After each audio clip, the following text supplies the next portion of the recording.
नमस्कार दोस्तों, स्वागत है आपका विद्याधाम चैनल में। दोस्तों, आज की इस वीडियो में हम जानेंगे बिहार में बुलडोजर किस तरह चल रहा है। पहले बुलडोजर शहरी इलाकों में चलता था, लेकिन अब गांव में भी बुलडोजर चलने लगा है और गांव तक पहुंच गया है। और इसका ऐलान हमारे बिहार के गृह मंत्री माननीय सम्राट चौधरी जी ने किया था, जिसके कारण सभी ग्रामवासियों में थोड़ा डर का माहौल है कि किसान किसका घर टूटेगा और किसका नहीं। और आज हम इस वीडियो में बताने वाले हैं कि कौन कौन सी जमीन है जिसको लेकर कार्यवाही होगी।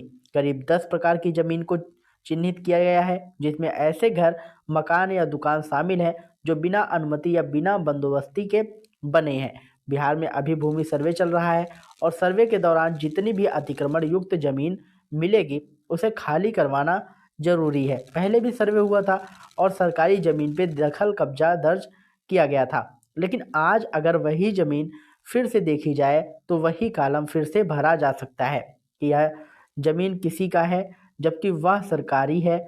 इसका मतलब कि भविष्य में विवाद बढ़ सकता है। सरकार का कहना है कि जितनी भी जमीन है सभी जमीन को खाली करवा दिया जाएगा ताकि सर्वे में हर कोई अपने जमीन को सुरक्षित रख सके। जो जमीन बिहार सरकार की है उसकी प्राथमिकता हमेशा सरकार की ही होगी, इसलिए ऐसे जमीनों को खाली करवाना बहुत ज़रूरी है। अगर ऐसा नहीं हुआ तो सर्वे में कई समस्याएं सामने आ सकती है। मान लीजिए कोई व्यक्ति में रास्ते के पास रेती जमीन में घर बना लिया। अब जब नया सर्वे और सीमांकन होगा तो हो सकता है कि सीमांकन में अगर मुश्किलें पड़ जाएं तो रास्ता संकीर्ण हो जाए या पूरी ज़मीन बदल जाए।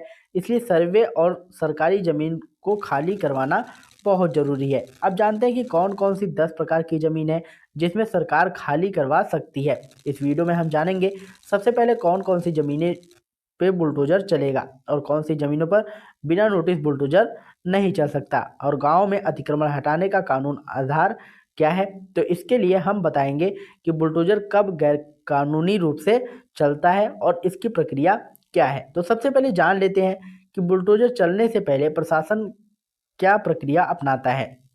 लोग जो डॉक्यूमेंट्स और कागजात लेकर आते हैं उनका सही तरीके से जांच की जाती है, फिर आपको नोटिस दिया जाता है और सुनवाई का मौका मिलता है। सबसे पहले बात करते हैं ज़मीन की, तो सरकारी ज़मीन।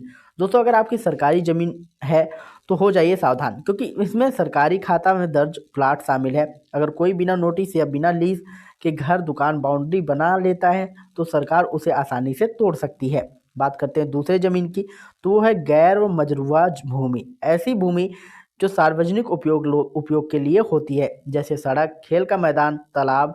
अगर कोई बिना अनुमति इसे अतिक्रमित कर लेता है तो सरकार इसे खाली करवा सकती है। अब बात करते हैं तीसरी ज़मीन की, तो ग्राम सभा या ग्राम पंचायत की भूमि। इसमें सामुदायिक भवन, पंचायत भवन, बैठका या मंदिर मस्जिद की ज़मीन शामिल होती है। अगर कोई अतिक्रमण कर देता है या सीमांकन बढ़ा देता है तो सरकार नोटिस देने के बाद जमीन खाली करवा सकती है। चौथी जमीन है सार्वजनिक रास्ता, और पांचवी गलती है नहर, नाला या जल निकासी की भूमि। सातवीं गलती है स्कूल, अस्पताल, आंगनबाड़ी की भूमि।